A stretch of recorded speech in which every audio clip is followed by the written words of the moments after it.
I wanted to mention, so I mentioned we went to go see the new Puss in Boots. And I'm going to be honest. I went into this movie with zero expectations. It's a sequel to a Shrek spin-off in like 2022.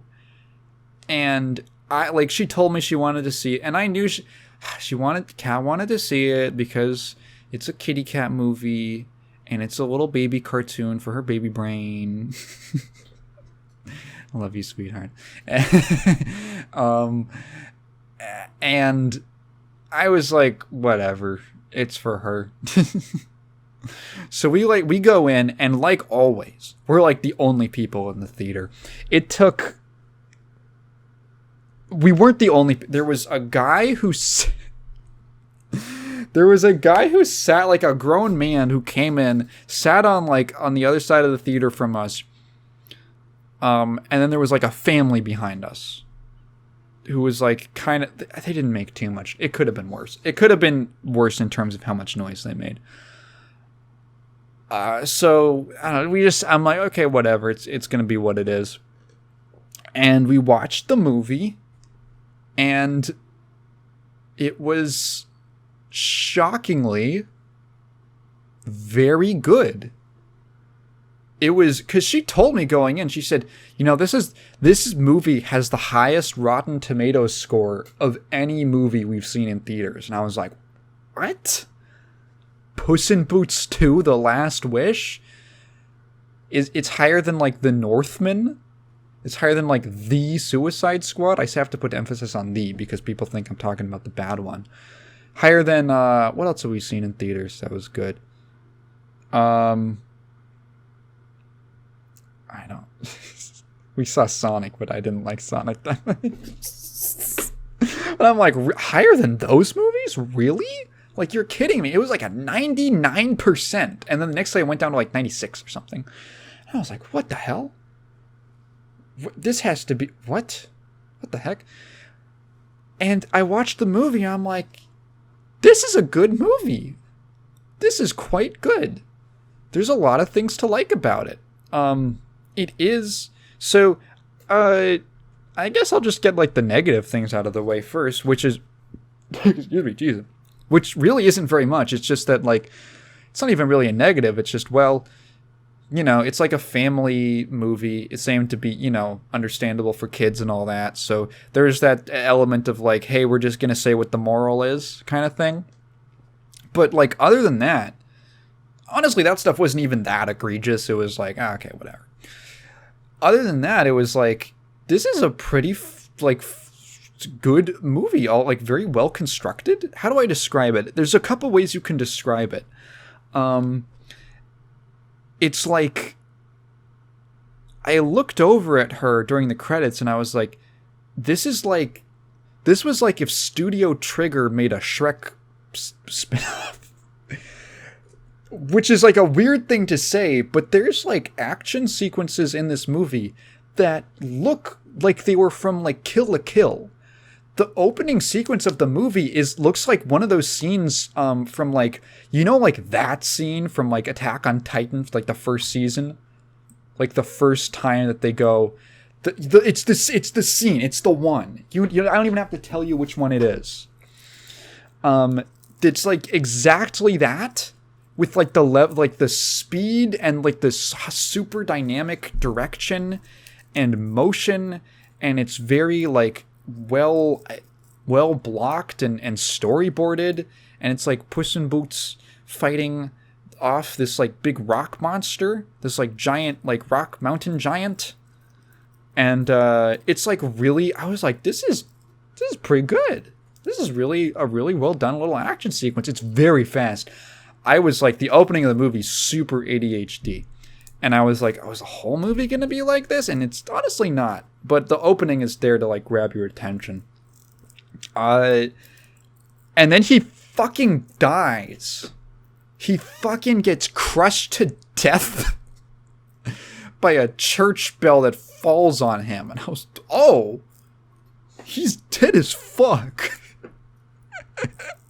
So the premise of this movie is that Puss in Boots from the Shrek universe, they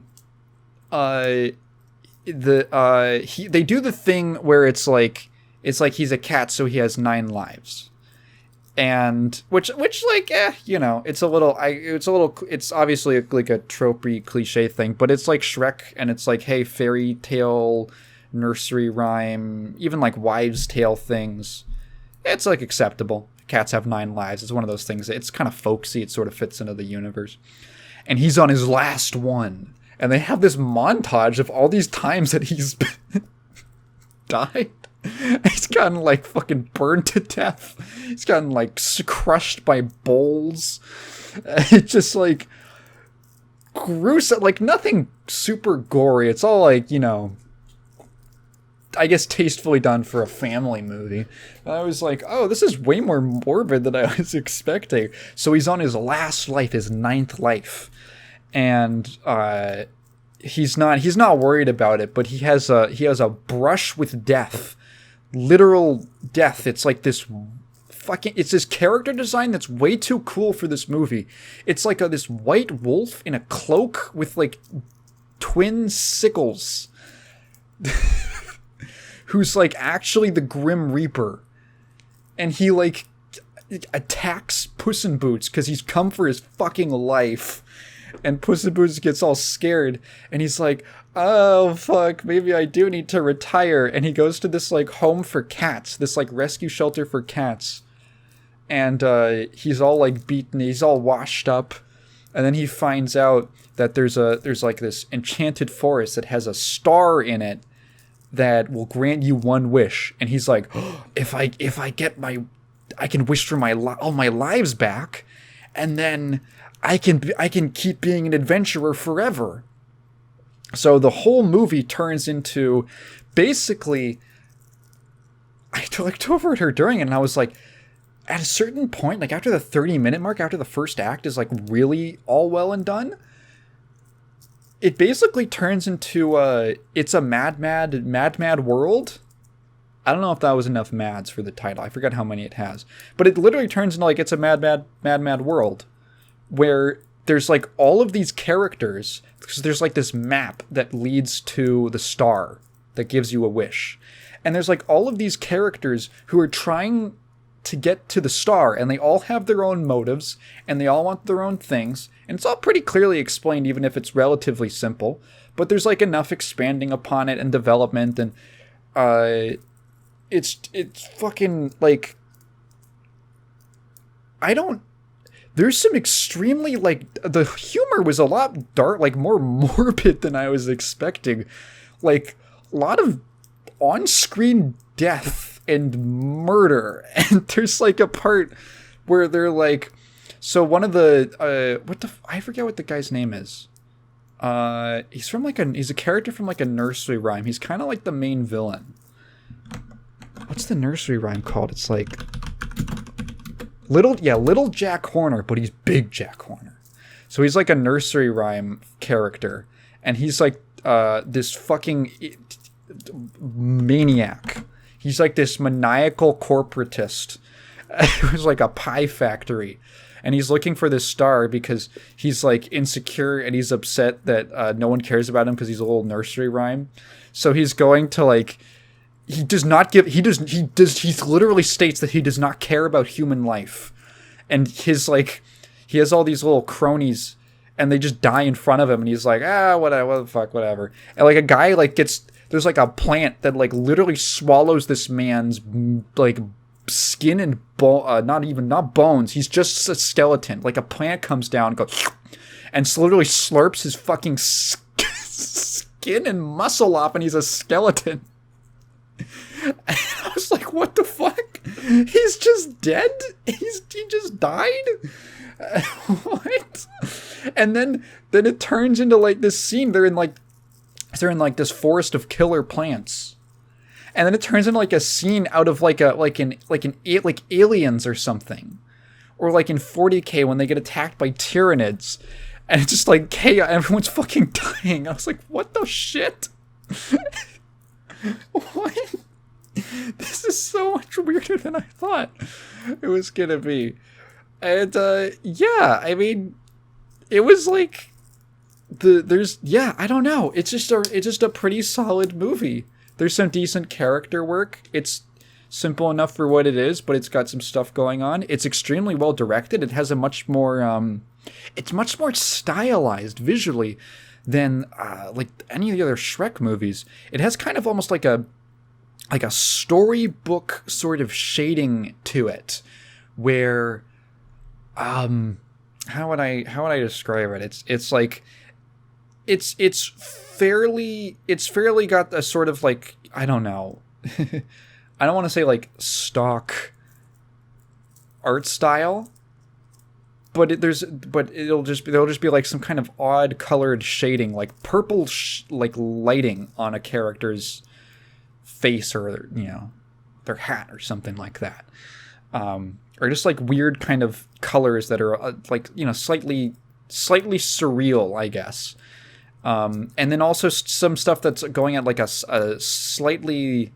It's got that kind of Spider-Verse thing a little bit, where it's like a slightly reduced frame rate, as if it's animated on 2s or something like that, or even lower maybe for certain characters.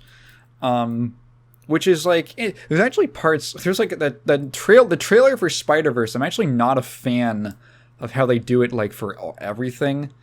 Like I don't like that scene at the beginning of the Spider-Verse trailer where it's just Miles and his mom.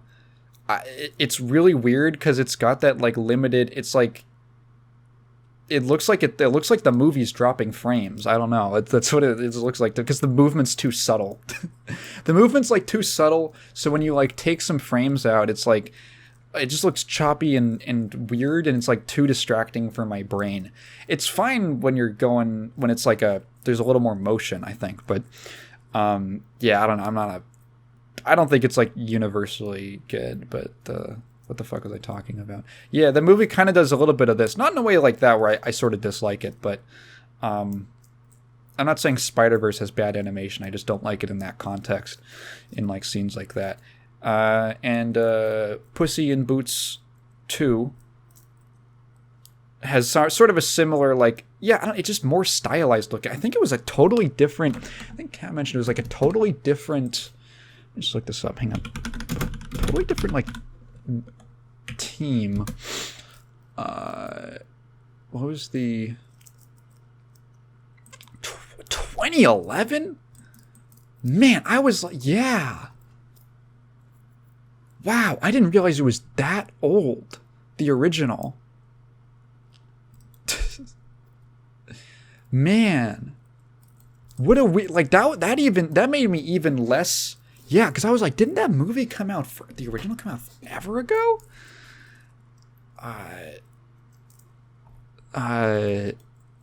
Yeah, wow. Excuse me. Who was this? Okay, directed by Chris Miller, really? Huh. Wait, is that who I'm thinking of? Is that, he has a movie called The Cellar? I'm suing him. Okay, this is not the Phil Lord Chris Miller. This is a different Chris Miller. Oh yeah, there's literally, okay, different guy. Yeah, so the first one, directed by Chris Miller, screenplay by Tom Wheeler, story by Brian Lynch, Will Davies, and Tom Wheeler. Last Wish was directed by Joel Crawford, screenplay by Paul Fisher, Tommy Swerdlow, and Tom Wheeler. Okay, so there's like one person who is common across both of them, but yeah, for a largely different team. Tom Wheeler, Joel Crawford, what did he do? Oh, Kung Fu Panda, and B-Movie, and Rise of the Guardians. And Trolls, and Lego Movie 2. Okay, so he's got a storied career. Oh, he was a director on. Oh, this is like his third directorial. Oh, really? Okay. Damn, really? It was his third directing role. The first one was on Trolls Holiday, the TV special. The second was on The Croods: A New Age. Okay. And then he just did this movie, which was significantly more interesting and stylish than that. Hey, never count someone out. Never count someone out. That did Tom Wheeler. What else has he written? Bunch of stuff I have. Oh, the Lego Ninjago movie. Yeah. Oh, you wrote on Empire, really? Well, yeah. So, it was good. I would honestly recommend it if you're interested in animation, or if you have kids. There's more language than I was expecting. They say crap a few times. I think Puss says, "What the hell?" A little more than I was expecting. I don't know. If you think your kids can handle that. Also, there's like blood in the movie. Like the scene where Puss gets like, where he has his run-in with the wolf. He gets like a wound on his head. You don't see like a big gash or anything. You don't see the wound itself. You just see like a little blood trickle down his little cat face. And he like fucking looks at it on his paw, and there's like real ass blood on his hand. I was like, this is way more intense than I was expecting. Like, what the fuck? It's like the second thing that happens in the movie. Yeah, there's a fight scene at the end that's fucking crazy. Like, when I say, like, Studio Trigger, like, that's what that shit reminded me of. Yeah. I don't know, if you got kids, it's a fucking it's a pretty well-constructed family movie with some interesting direction. Some kind of weird humor for its, I guess, target audience. And yeah, decent message. Yeah, the movie's about I mean, it's kind of what you would expect. The movie's about how you I say it's what you would expect, and now I can't put it into words. Like, hey, maybe the thing you wished for was maybe you don't actually need a magic star to do it for you. Maybe it was right in front of you the whole time. Yeah, Puss in Boots 2, The Last Wish. Surprisingly quite good. There was the one like adult man in our theater fucking fell asleep like 45 minutes in. Could we just hear I hear like some faint snoring. I look over to like confirm that it's, I'm like, yeah, no, that's not from the movie. I look over at we're like, what the fuck? And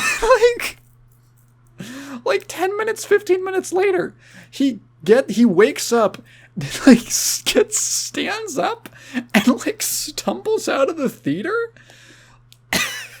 Well, like, the movie's not even over. What the fuck? He just like in a daze.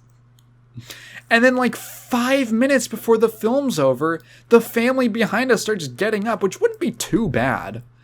But like the dad's like fucking turning the flashlight on his phone to look for stuff. I'm like, dude, come, like fucking, I don't want to see, come on, dude. There's like 5 minutes left.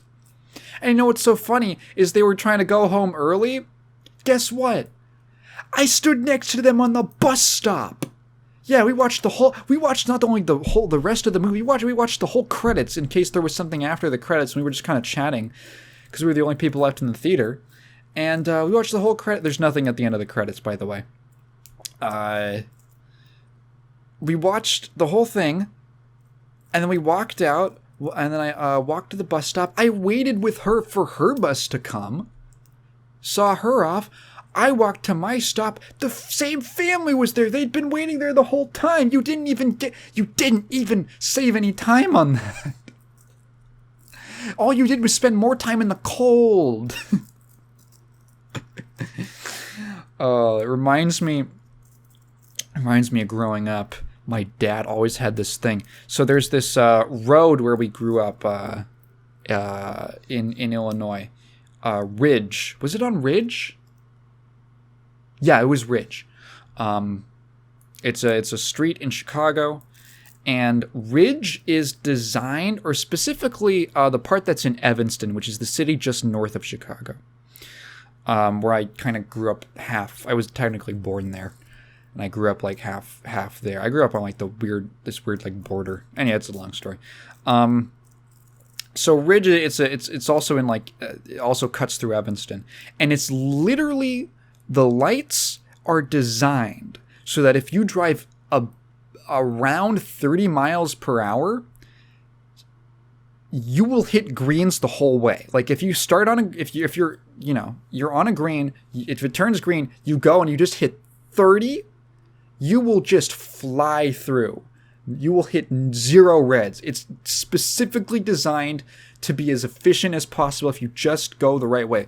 And my dad would always get pissed off because there would always be some guy and he's got to speed ahead in front of us. And he's like, this fucking idiot. And then we would get to the next red light, and then guess what? That guy's in front of us, and he's like, oh yeah, how much time did that save you? Fucking idiot. I'm like, all right, Dad.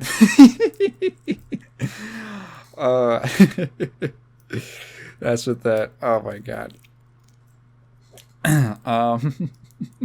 So yeah.